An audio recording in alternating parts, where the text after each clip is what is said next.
이제 오늘 주실 하나님 말씀을 읽겠습니다. 전도서입니다. 전도서 3장 1절에서 8절. 범사에 기한이 있고 천하만사가 다 때가 있나니 날 때가 있고 죽을 때가 있습니다. 심을 때가 있고 심은 것을 뽑을 때가 있습니다. 죽일 때가 있고 치료할 때가 있으며 헐 때가 있고 세울 때가 있으며 울 때가 있고 웃을 때가 있습니다. 슬퍼할 때가 있고 춤추는 돌을 던져 버릴 때가 있고 돌을 거둘 때가 있으며 안을 때가 있고 안는 일을 멀리할 때가 있으며 이럴 때가 있습니다.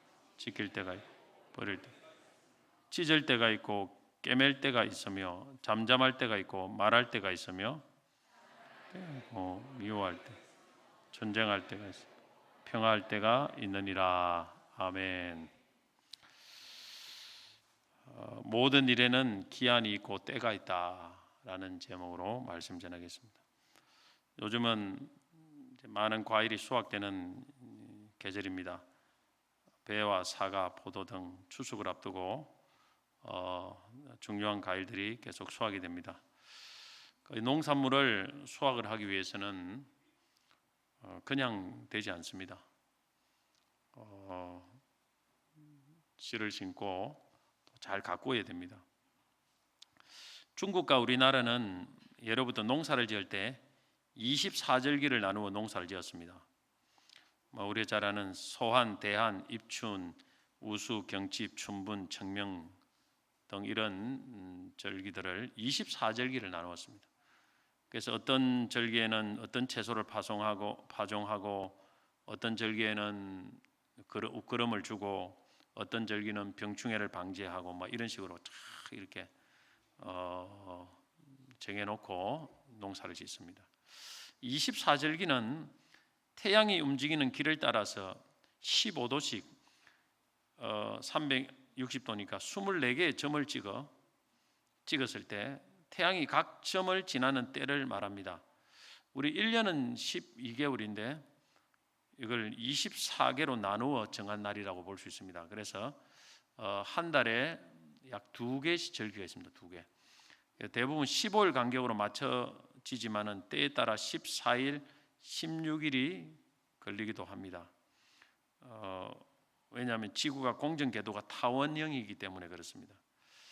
농사를 지을 때 이게 음력으로 한 것이 아니고 태양력입니다. 태양을 중심으로 태양의 움직임을 따라서 절기에 따라 지어야 좋은 수확을 할 수 있습니다. 내 형편에 맞추면 안 됩니다. 내가 파종하고 싶을 때 파종하고 수확하고 싶을 때 수확할 수 없습니다. 딱 태양이 어느 정도 딱 되고 온도가 어느 정도 딱 되면 그때에 맞춰서 씨를 심고 맞춰서 거름을 주고 또 맞춰서 수확을 해야 돼요. 그래야 좋은 이렇게 농산물을 수확을 할 수가 있습니다. 우리 신앙생활도 마찬가지입니다. 때가 있고 기한이 있습니다. 내가 하고 싶은 대로 내 형편대로 내 감정대로 신앙생활 하면 안 됩니다. 때와 기한에 맞추어 그때 해야 될 일을 해야 됩니다. 그것이 지혜로운 신앙생활이고 성공적인 신앙생활입니다. 그래서 오늘 본문에도 전도 3장 1절에도 범사에 기한이 있고 천하만사가 다 때가 있나니, 범사는 세상 크고 작은 일을 말하고 이 세상 모든 일에는 기한이 있습니다. 기한은 히브리어로 제만이라는 것인데 이 말은 정해진 때를 말합니다. 정해진 때가. 또 천하만사가 때가 있다. 이 때는 히브리어로 에트인데 시간을 가리키는 가장 보편적인 단어입니다. 그래서 기한과 때라는 단어는 거의 비슷한 뜻입니다. 일종의 때라고 보면 됩니다. 때. 세상에 크고 작은 일에는 때가 있다는 것입니다. 그 때를 쭉 설명합니다. 2절에서 8절이 설명합니다. 날 때가 있고 죽을 때가 있고 심을 때가 있고 뽑을 때가 있고 죽일 때가 있고 치료할 때가 있고 헐 때가 있고 세울 때가 있고 28가지 때를 소개하는데 주로 이제 좋은 때가 14가지 일반적으로 나쁜 때 14가지, 어쨌든 조금 약간 대조적인 그런 때를 구분해 놨습니다.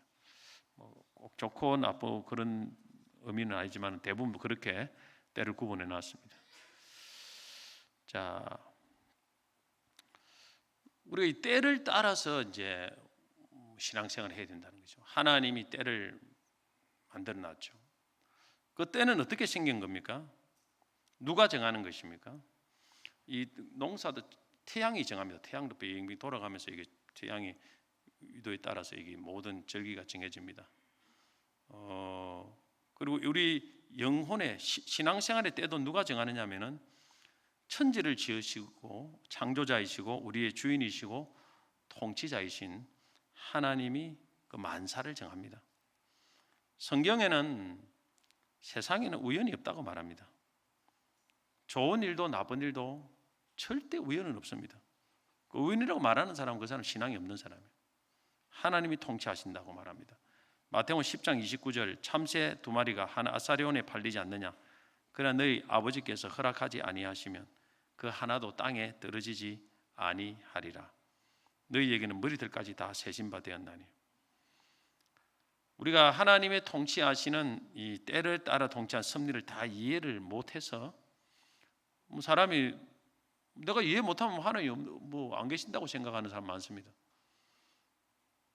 내가 뭐 인정하든 안 하든 간에 하나님은 여전히 섭리합니다. 이 태양이 돌아가듯이 우리 영혼의 인생의 때도 하나님이 통치하십니다.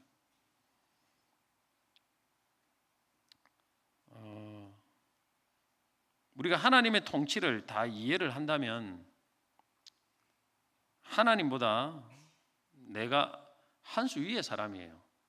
그래서 다 이해를 못하는 게 당연합니다. 이해할 수 있는 것도 있지만 이해를 못하는 게 당연해요. 너무 하나님이 다 이해를 못한다고 해서 뭐 우리 신앙생활이 잘못되는 건 아닙니다. 하나님이 크고 작은 일들에 대한 때도 우리가 다 청량할 수 없고 이해를 할 수 없습니다. 그러나 때를 따라 섭리하시는 하나님 앞에 우리가 잘 반응해야 됩니다. 어떻게 반응을 해야 될까? 어떻게 하나님이 기뻐하는 신앙생활을 할 수 있을까? 이걸 우리가 알아야 됩니다. 첫째는 하나님을 경외해야 합니다. 하나님을 경외해야 됩니다. 전도서 3장 11절에 보면 하나님이 모든 것을 지으시되 때를 따라 아름답게 하셨고, 같이 한번 읽어보겠습니다. 하나님이 모든 것을 지으시되 때를 따라 아름답게 하셨고 또 사람들에게는 영혼을 사모하는 마음을 주셨느니라. 그러나 하나님이 하시는 일에 시종을 사람으로 청량할 수 없게 하셨도다. 자, 하나님이 이를 청량할 수 없도록 해놨습니다. 이게 다 어떻게 시작하고 어떻게 마치는지를 다 알 수 없다고 했습니다. 자, 3장 14절 같이 한번 읽겠습니다. 하나님께서 행하시는 모든 것은 영원히 있을 것이라. 그 위에 더할 수도 없고 그것에서 덜할 수도 없나니 하나님이 이같이 행하시면 사람들이 그의 앞에서 경외하게 하려 하심인 줄을 내가 알았도다. 하나님이 하시는 일의 시종을 사람이 청량할 수 없게 영원히 있다는 것입니다.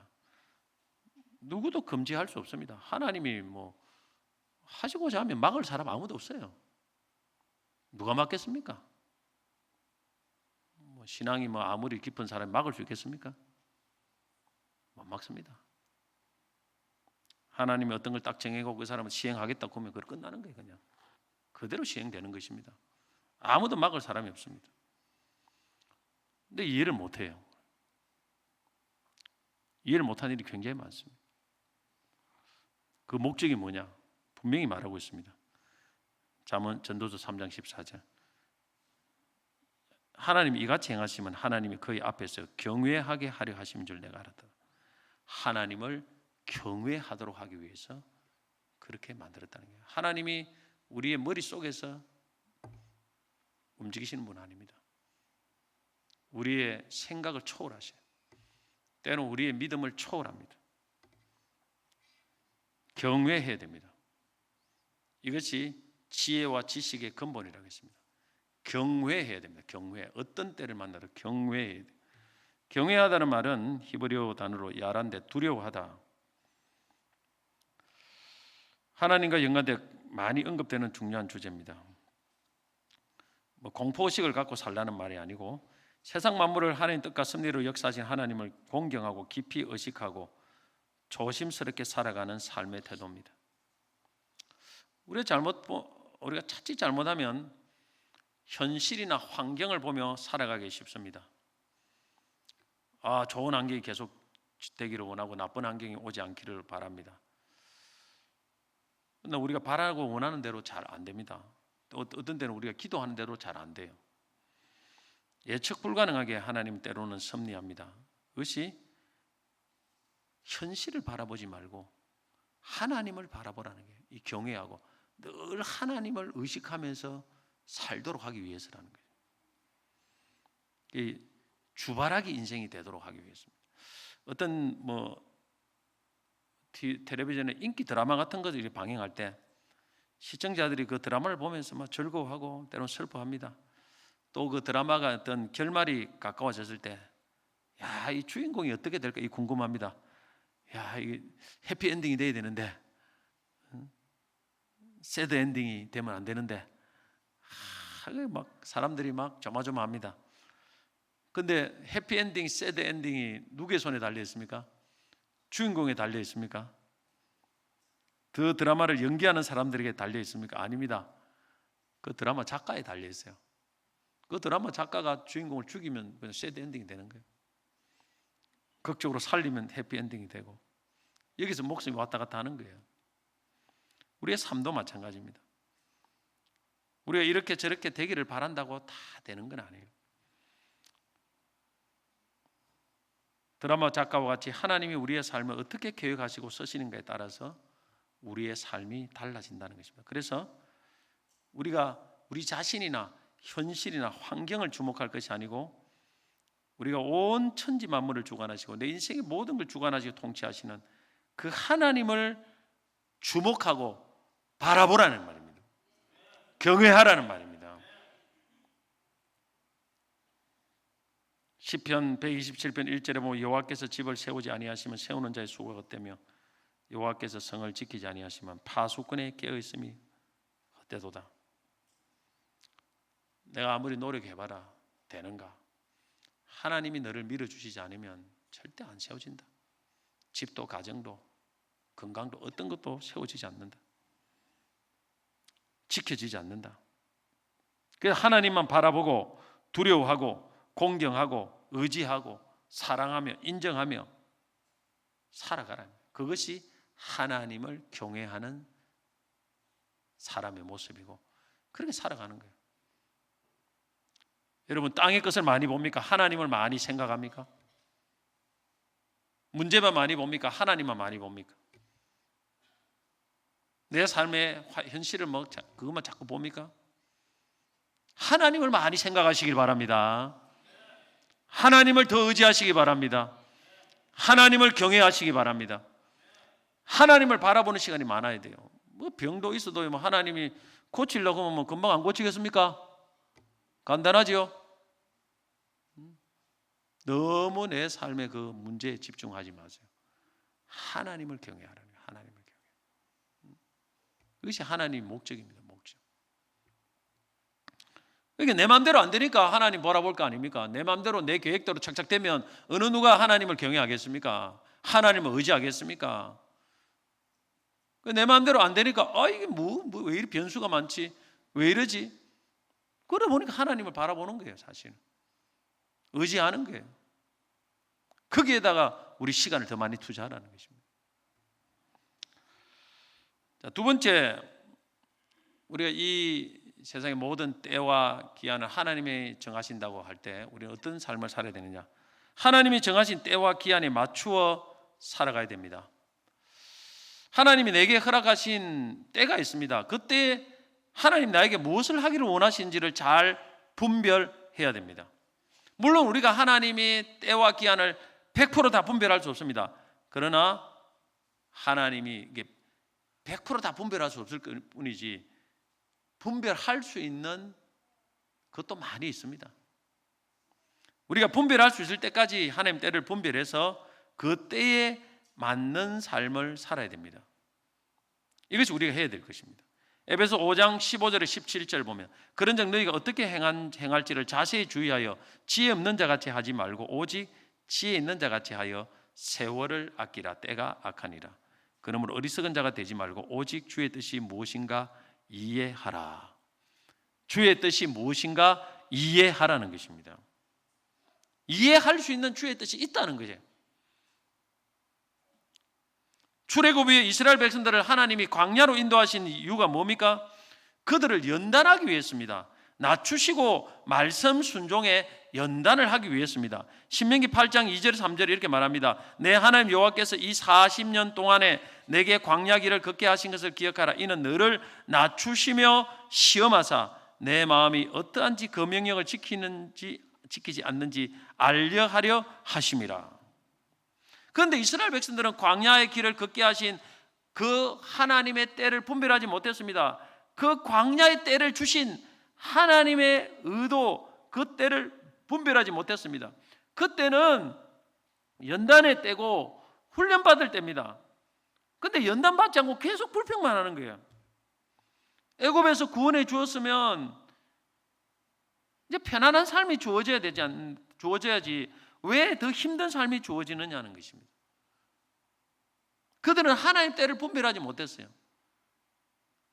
우리가 구원받고 나서 그냥 막 갑자기 하나님이 복을 막 쏟아부어 주십니까? 절대 그렇지 않습니다. 반드시 훈련과 연단, 이 광야의 때가 있습니다.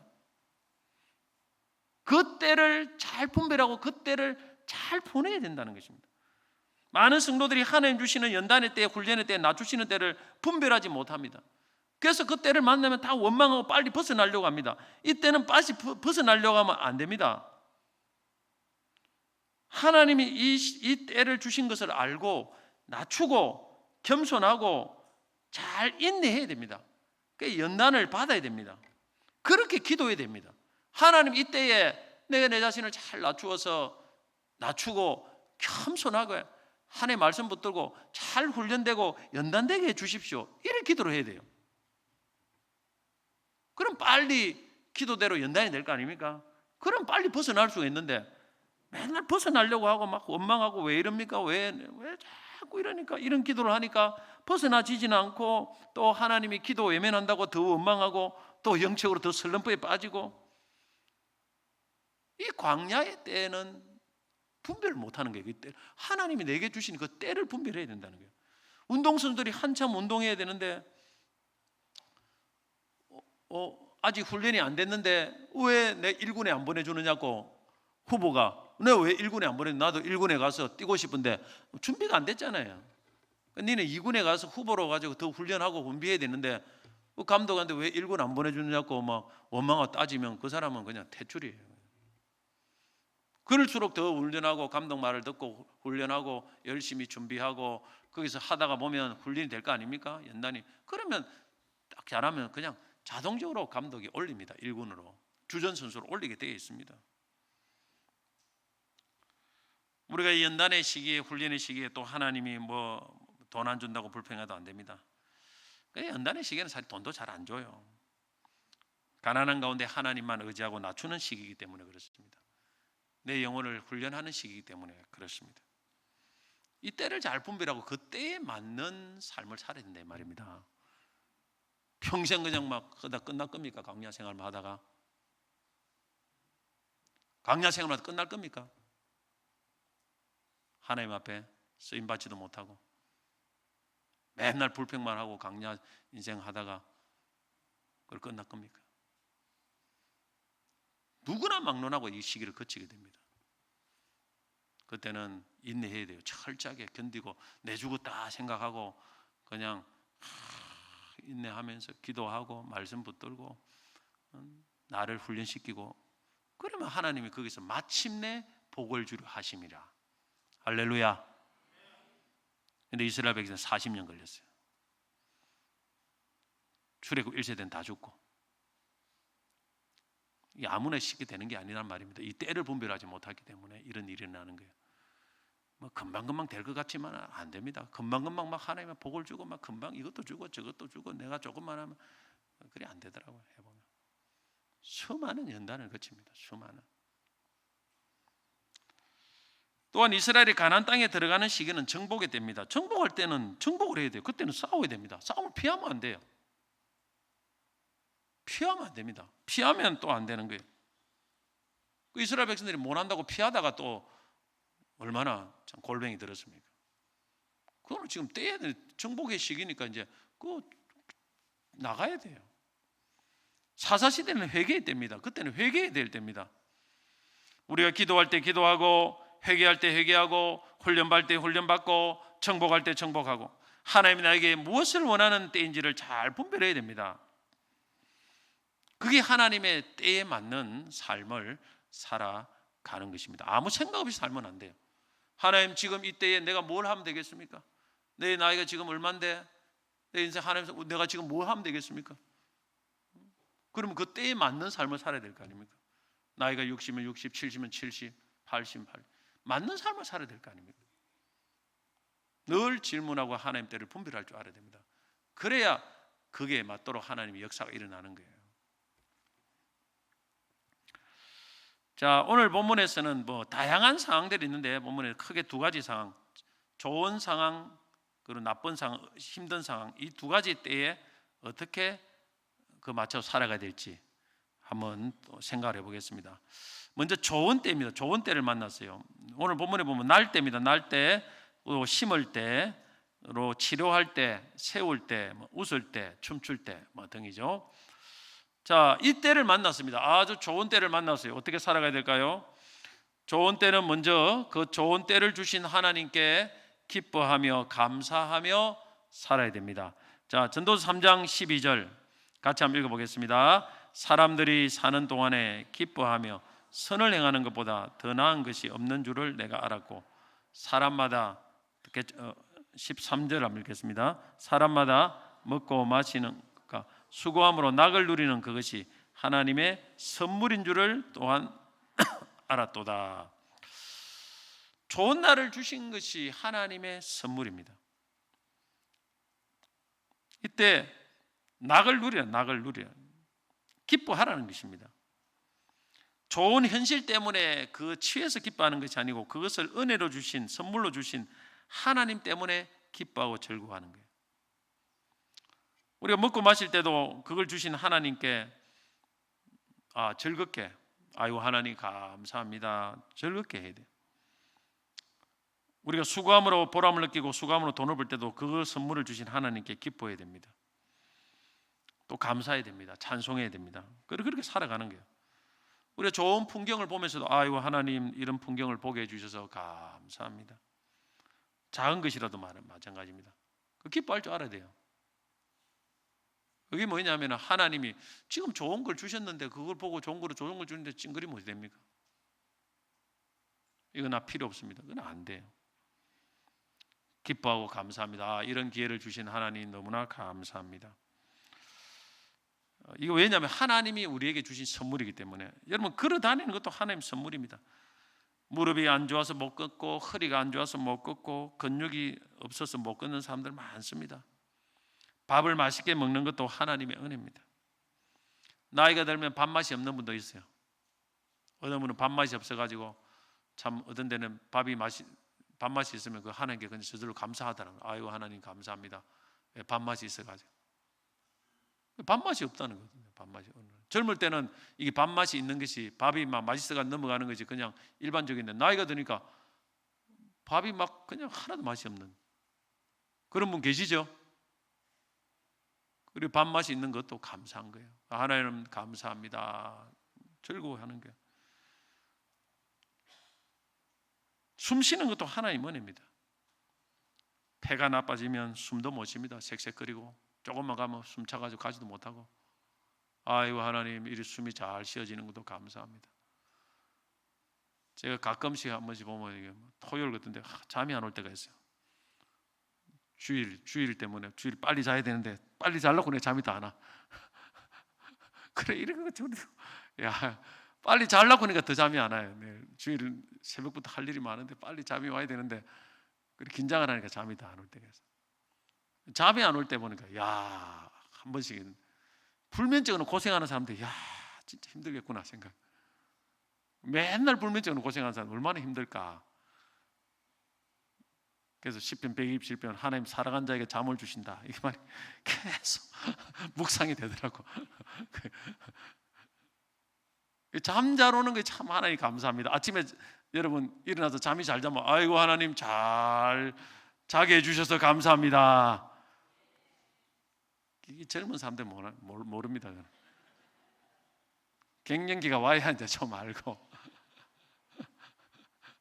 지금 한 50, 60, 70대는 여자분들은 이게 진짜 마음에 공감이 됩니다. 그렇죠? 잠 못 자는 분들 진짜 많아요. 너무 많더라고. 여러분 감사해야 되고 기뻐하셔야 돼요. 잠 잘 자는. 그걸 하나님 우리 좋은 때를 주신 것은 기뻐해야 됩니다. 좋은 때를 주시면 기뻐해야 돼요. 맛있는 걸 주시면 기뻐하고. 전도서 7장 14절 형통한 날에는 기뻐하고 공고한 날에는 생각하라. 하나님이 이 두 가지를 병행하게 하사 사람으로 그 장래일을 능히 헤아려 알지 못하게 하셨다 했습니다. 그래서 우리 작은 거 하나님 주신 이 좋은 때를 보면 기뻐할 줄 알아야 됩니다. 누리고 즐거워하고 감사할 줄 알아야 돼요. 그리고 나아가서 선을 행해야 됩니다. 선을. 전도서 3장 13절에 사람마다 먹고 마시고 수고함으로 12절입니다. 12절 사람들이 사는 동안에 기뻐하며 선을 행하는 것보다 더 나은 것이 없다. 한번 따라합시다. 축복은 사명이다. 하나님 우리에게 좋은 때를 주신 것은 그 좋은 때를 나만 누리라고 주신 것이 아니고 그걸 통해서 선을 행하라고 주신 것이다. 이걸 우리 알아야 됩니다. 물론 우리 고난도 사명이에요. 연단에서 나주 쓰임받은 사명인데 축복도 사명이에요. 좋은 때를 만났어요. 네 혼자 먹고 잘 사는 걸 주신 것이 아니에요. 하나님 앞에 감사도 드리고 또 사람에게 참 은혜 받은 것이면 또 감사도 하고 선을 행해야 돼요. 선을 행해야 돼요. 어려운 사람들 도와주고 요셉이 7년 풍년에 곡식 쌓아놓고 7년 흉년에 나눠줬지 않습니까? 선을 행하듯이 하나님 우리에게 주신 이 형통과 축복은 하나님이 선을 행하라고 주신 것이다 이 말이에요. 그래야 하나님 뜻이 이루어집니다. 어느 순간에 그게 또 없어져 버려요. 또 어느 순간에. 그러니까 있을 때 하나님 앞에 선을 행할 기회가 있을 때 자꾸 행해야 됩니다. 그것이 바로 하나님 뜻대로 살아가는 거예요. 힘이 있을 때 섬겨야 됩니다. 힘도 없어요. 나중에 힘도 하나님을 섬길 힘이 없습니다. 기도할 힘도 없어요. 하나님 복을 주실 때 그때 선을 행하고 하나님을 섬기는 때입니다. 그리고 좋은 때를 만났습니다. 그것이 계속 지속될 수 있다고 생각하면 안 돼요. 교만하면 안 됩니다. 늘 언제든지 이것이 나쁜 때가 올 수 있다는 걸 생각하고 자만하지 말아야 됩니다. 그것이 바로 하나님이 좋은 때를 만났을 때 우리가 행해야 할 그런 삶의 모습입니다. 두 번째로는 나쁜 때를 만났을 때, 힘든 때를 만났습니다. 오늘 본문에 뭐 죽을 때, 뽑을 때, 죽일 때, 울 때, 어려운 때를 만났습니다. 이때 우리는 어떻게 행해야 되겠습니까? 먼저 하나님이 모든 것을 하신 것임을 기억하고 원망하지 말고 하나님을 바라보고 하나님의 주권을 바라봐야 됩니다. 욥이 하루아침에 자신의 모든 재산을 잃어버리고 10명의 자녀를 다 잃어버리고 나서 그는 어떻게 했습니까? 욥기 1장 21절 22절 이르되 내가 모태에서 알몸으로 나와서 언제 또 알몸이 그리로 돌아가올지라 주시니도 여호와시요 거두시니도 여호와시니 여호와 이름이 찬송을 받으실지어다 하고 이 모든 일에 욥이 범죄하지 아니하고 하나님을 향하여 원망하지 아니하니라. 사실 이런 때를 욥이 왜 만났는지 모릅니다. 근데 원망하면 안 됩니다. 왜냐하면 그런 것을 모든 때를 주신 것은 하나님이기 때문에 그래요. 그 원망을 해버리면요 그 자체가 하나님을 원망하는 게 됩니다. 사람을 원망해도 하나님을 원망하는 것이 되는 거예요.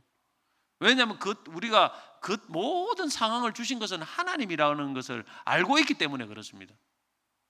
그걸 원망해버리면 그걸 주신 하나님을 원망하는 형태가 안 됩니까? 그래 욥은 잘 모릅니다. 모르지만은 뭐 강도가 와서 재산 가져가 버리고 뭐 집이 갑자기 무너졌어요. 왜 누가 이 집을 지었느냐? 누가 집을 지었느냐? 이게 강풍이 와서 무너졌는데 집 지은 사람 빨리 잡아오라 그래라. 그 집 지은 사람은 네 때문에 다 죽었다. 그리 될 거 아닙니까? 욥은 전혀 그렇지 않았어요.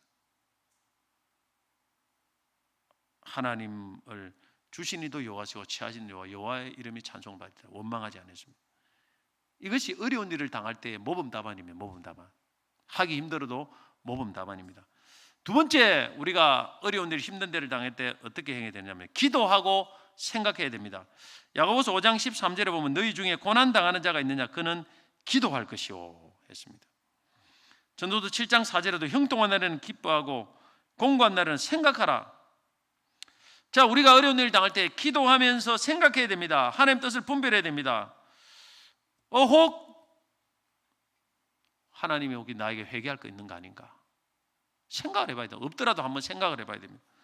혹시 하나님이 이걸 통해서 나에게 뭔가 바라고 있는 것이 있는 거 아닌가? 기도하면서 생각을 해봐야 돼요. 많은 시간을 기도하는 시간을 보내야 됩니다. 그래서 하나님의 음성에 귀를 기울여서 하나님이 왜 나에게 이런 일을 허락하셨는가를 우리가 분별할 줄 알아야 됩니다. 물론 하나님 안 가르칠 수도 있어요. 그런데 그런 시간을 반드시 가져야 됩니다. 그러다 보면 하나님 뜻이 깨달아지는 때가 있습니다. 그러면 그것을 반드시 행해야 됩니다. 그 하나님이 어떤 목적에 의해서 그것을 주셨으면 반드시 그것을 행해야 돼요. 회개할 것 때문에 회개하고 내가 뭔가를 하나님이 어떤 말씀을 주면 그대로 행해야 됩니다. 왜냐하면 그것 때문에 하나님이 어려운 일을 주셨기 때문에. 세 번째로는 우리가 힘든 일, 어려운 일을 당할 때는 절망하지 말고 모든 것이 합력하여 선을 이룰 줄 믿고 하나님의 때를 기다려야 됩니다. 로마서 8장 28절에 우리가 잘 아는 말씀이죠. 우리가 알거니와 하나님을 사랑한 자 곧 그 뜻대로 부르심을 입은 자들에게 모든 것이 합력하여 선을 이루느니라. 현재 고난의 때이지만은 시간이 지나면 하나님 합력하여 선을 이룬다는 걸 기억하고 그 고난의 때를 견디면서 하나님 때를 기다려야 됩니다. 이스라엘 백성들이 애굽에서도 430년, 종살이는 한 350년 됩니다. 403년 기간이 끝날 때 그 종살이도 끝났고 광야 생활이 힘들고 길어도 40년이 딱 차면은 광야가 끝나고 엘리야 선자 시대 가뭄이 아무리 커도 3년 6개월이 지나면 비가 내리고 바벨론 포로 생활도 70년이 딱 기간이 차면은 해방이 되었습니다. 오늘 우리의 삶에도 고난이 무진장 계속되는 건 아니에요. 하나님 자녀들은 끝나는 기간이 옵니다. 지나가는 때가 옵니다. 코로나도 그렇게 했더만 한 몇 년 하고 지나갔지 않습니까? 그때를 기다리면서 모든 것이 합력하여 선을 이루실 하나님을 바라보아야 됩니다. 그것이 어려움을 당할 때 있대요. 이 세 가지를 얘기했습니다. 이걸 잊어버리지만 잘 기억해야 됩니다, 여러분. 설교를 다시 들으시고 이 세 가지를 반드시 행해야 돼요. 그래야 하나님이 그 어려운 일을 당할 때 기뻐하신다는 것입니다. 그러면 우리가 하나님 때를 어떻게 분별할 수 있을까? 사실 이 분별력이 신앙생활의 성숙입니다. 굉장히 중요합니다. 분별력. 얼마나 분별력이 중요한지 몰라요. 이게 하나님의 때를 분별합니다. 지금 내가 뭐 할 때냐 말이에요. 무엇을 할 때냐. 왜 내 삶에 이런 때를 하나님 허락하셨는가? 이걸 분별할 줄 알아야 됩니다. 자, 어떻게 분별할 줄 해야 되는가? 첫째, 하나님의 관점에서 모든 것을 보아야 됩니다. 그래야 분별할 수 있습니다. 하나님의 관점에서 모든 걸 본다는 것은 이 세계관이에요. 성경적인 세계관, 하나님의 세계관으로 이 세상을 봐야 돼요. 내 삶도 그렇게 봐야 됩니다. 내 생각, 내 중심으로 나를 보면 절대 분별할 수 없습니다. 하나님의 관점에서 하나님의 눈으로 환경을 다 봐야 돼요. 내 삶을 쫙 지나간 나를 바라보고 쭉 선을 연결해 봐야 됩니다. 연을. 그렇게 보면은 100%는 아니더라도 조금 하나님의 뜻이 분별이 될 수 있습니다. 요셉이 엄청난 꿈을 꾸었습니다. 그런데 형들의 치기로 애굽의 노예가 되었습니다. 그리고 13년 만에 애굽의 총리가 되었습니다. 요셉이 만약에 자신의 관점에서 자신의 지난 날을 생각했으면 야, 형들이 얼마나 미웠겠습니까? 복수를 했을 겁니다. 틀림없이. 그런데 요셉이 애굽의 총리가 되고 자신이 꾼 꿈을 생각했다고 했습니다. 하나님이 꾸게 한 꿈의 관점에서 모든 걸 바라보았습니다. 그러니까 해석이 되는 거예요. 내 인생이 하나님이 자신을 만민의 생명을 구원하시기 위해서 이 애굽으로 파송하셨구나. 나를 이곳에 보낸 것은 형이 강제적으로 보낸 것이 아니고 하나님이 나를 이곳에 파송했구나. 할렐루야. 이게 정확한 분별력 아닙니까? 그래서 형들의 그 만행을 용서할 수 있는 힘이 생기는 거예요. 하나님의 관점에서 보면 나를 연단시키고 나를 향한 하나님의 뜻을 이루기 위해서 하나님이 형들의 시기까지도 사용해서 나를 이렇게 만들으셨구나. 형들이 나를 이렇게 팔아 넘기지 않았다면 요셉은 여전히 남의 일을 고자질하고 그런 수준의 사람이 됩니다.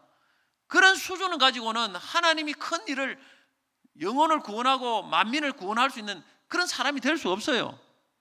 그래서 하나님이 부득불 형들의 시기를 통해서 그렇게 요셉을 밀어넣은 거예요. 여러분, 가정에서도 우리가 마찬가지입니다. 하나님이 왜 저 사람을 만나게 했을까? 그때 왜 눈이 삐었지? 아이고, 내가 참 정신을 바르게 차려야 되는데, 옛날이야, 다시 그 시절로 돌아갔으면. 그런 분들 많습니다. 안 그렇습니까? 여전히 자신의 관점에서 모든 걸 보는 분들이에요. 하나님의 관점에서 보라는 것이죠. 하나님 관점에서. 하나님이 그분을 만나서 나 이렇게 해서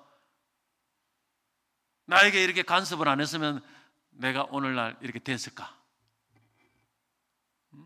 분명히 그런 게 있습니다. 그 연단의 파트너로 우리를 쓰시는 거예요. 때로는 이걸 보면서 그 사람을 포용할 수 있는 힘이 생기는 거예요.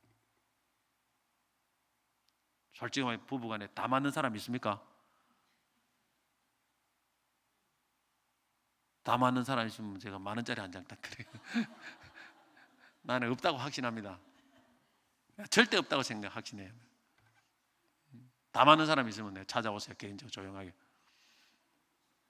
그러면 상대방 내가 인터뷰해서 그렇게 검증을 해서 10,000원짜리 드리겠습니다. 제가 제자 훈련하고 많이 해본 게 단 한 그런 사람을 아직까지는 본 적이 없어요. 그렇게. 그게 은혜입니다, 사실. 근데 우리가 내 자신의 관점에서 모든 걸 보기 때문에 이 문제가 자꾸 커지는 거예요. 하나님의 관점에서 이걸 봐야 돼요. 가만히 내버려 두면요, 이게 의지가 약한 사람은 자꾸 강한 사람 붙여가지고 사람 만들어요. 안 그러면 그 사람은 영 이상한 사람 돼버리기 때문에 안 돼요. 하나님은 보완을 합니다. 보완을 계속 보완을 해요. 가만히 보면 그렇습니다.